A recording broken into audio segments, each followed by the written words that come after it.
آپ فرماتے ہیں جس لمحے ابو بکر نے کلمہ پڑھا وَلَهُ أَرْبَعُونَ أَلْفُ دِینار، 40,000 کا سرمایہ ایسے ہی آ جاتا ہے. آج کا 40 کھرب ٹریلین بنتا ہے.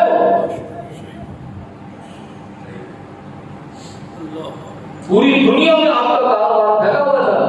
کیا کیا؟ انفقہا علی رسول اللہ. انہیں پتہ چلا اصل کاروبار تو یہ ہے. یہ کاروبار کا بجٹ جانا تقویٰ ہے. سمجھے؟ جو نماز روزہ حج عمرہ کر کے بھی کاروبار ہی کو ترجیح دیں، دنیا کی کاروبار کو ترجیح دیں، وہ متقی نہیں، وہ منافق ہیں. کاروبار کی تبدیلی کرو. کاروبار تبدیل کرنا یہ تقویٰ ہے. تقویٰ ہمیں کسی سکھ سے جا کر سیکھنا ہے، کسی یہودی سے جا کر سیکھنا ہے، کسی عیسائی سے سیکھنا ہے. اور تقویٰ ہمیں حضرت ابو بکر عمر عثمان علی سے سیکھنا ہے، خود اپنے آقا سے سیکھنا ہے.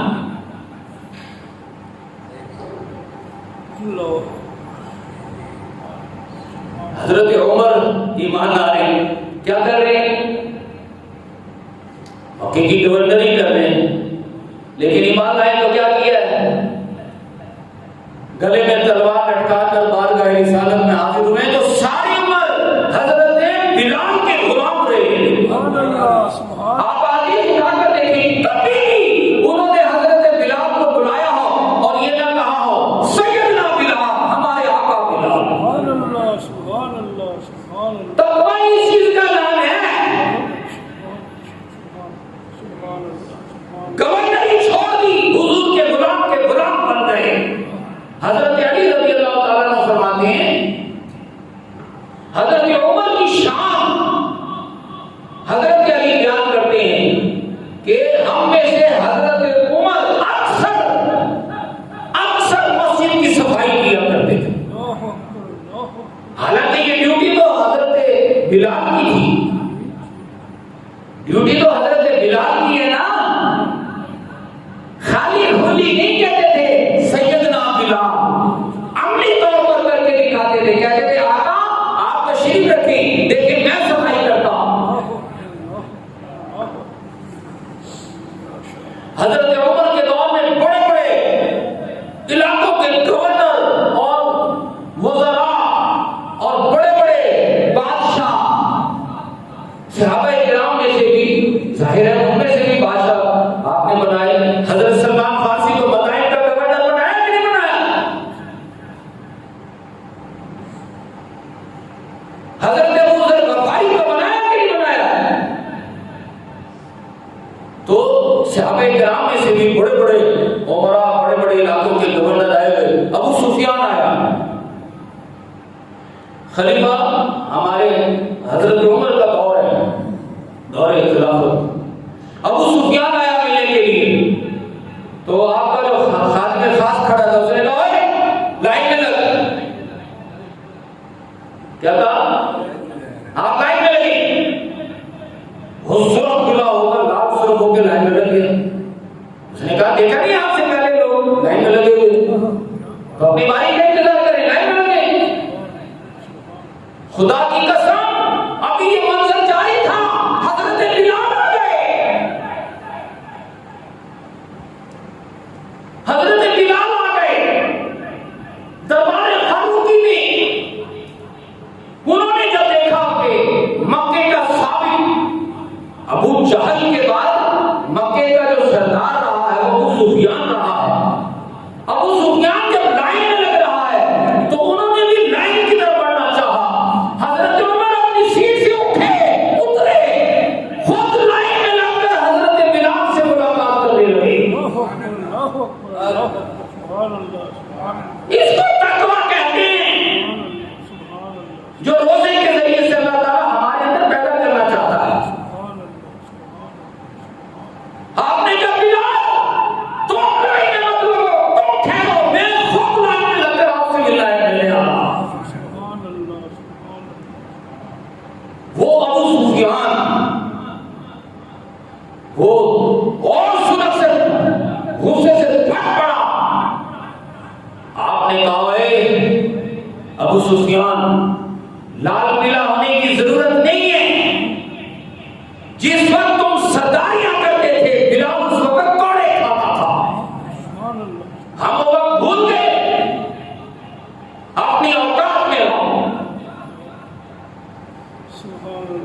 یہ تقویٰ ہے، یہ تقویٰ ہے۔ آپ کے دور کا سپہ سالار آرمی چیف کون ہے؟ خالد بن ولید۔ کون ہے؟ خالد بن ولید۔ آپ نے ایک دن خالد بن ولید کو بلایا بھرے دربار میں، اور حضرت عمار بن یاسر، یہ آلے یاسر بیچارے خانہ بدوش سے لوگ مدینے میں آ گئے، تو انہوں نے مکے والوں نے اجتماعی طور پر انہوں نے اپنا غلام بنا لیا۔ ایک شخص کا غلام ہو نا بندہ نہیں، پورے مکے کے غلام کی حیثیت سے ان کو رکھ لیا گیا۔ اور جب سن 690 میں کافروں نے حضور کو آفر کی کہ آپ سب کچھ لے لیں، سرداری لے لیں، بیٹیاں لے لیں، کعبہ لے لیں، سب کچھ لے لیں، ہماری مخالفت چھوڑ دیں، تو آپ نے کہا نہیں۔ انہوں نے کہا ہم پھر قتل کریں گے۔ انہوں نے کہا کرو۔ تو انہوں نے حضرت یاسر کو پکڑا تھا اور انہیں 4 سانٹوں سے باندھ کر، ان کے بیٹے ہیں حضرت عمار، حضرت عمار بن یاسر، دور فاروقی ہے۔ آپ نے حضرت خالد بن ولید کو بلایا اور کہا خدا کی قسم تو آج آرمی چیف ہے میرا، تو سپہ سالار ہے، لیکن میں تجھے نصیحت کرتا ہوں حضرت عمار سے کبھی سختی نہ کرنا۔ اگر اس سے سختی کی تو اللہ سے سختی ہوگی۔ اسے حقیر نہ سمجھنا، اسے حقیر سمجھنا اللہ کو حقیر سمجھنا ہوگا۔ یہ تقویٰ ہے، اور یہ تقویٰ سب سے بڑا ذریعہ ہے روزہ۔ روزہ بندے میں یہ تقویٰ پیدا کرتا ہے، ترجیحات کی تبدیلی، دنیا میں پڑھنے پھرنے گھومنے کی جو بندے کے اندر ترجیح ہوتی ہے اس کو چھوڑ کر اپنا سب کچھ قربان کرنے کی طرف آ جائے، سب کچھ لگانے کی طرف آ جائے۔ اس کو، اس زندگی کی اس روش کی تبدیلی کا نام تقویٰ ہے۔ یہ میں نہیں کہہ رہا، اللہ پاک کہہ رہا ہے۔ ولیکن البر من آمن باللہ، اللہ پر ایمان لاؤ۔ کیا مطلب؟ جینا مرنا اللہ کے لیے کرو۔ لا الہ الا اللہ کیا چیز ہے؟ کیا ہے؟ لا الہ الا اللہ کا مطلب ہے مرضی صرف اللہ کی چلے گی۔ کیسے محمد الرسول اللہ، جیسے ہمارے آقا نے چلا کر دکھائی۔ اللہ کی مرضی حضور کے طریقے سے چلانے کے لیے اپنے پر اور ملت پر، نظام پر کمر بستہ ہو جانا، یہ تقویٰ ہے۔ یہ کیا ہے؟ تقویٰ ہے۔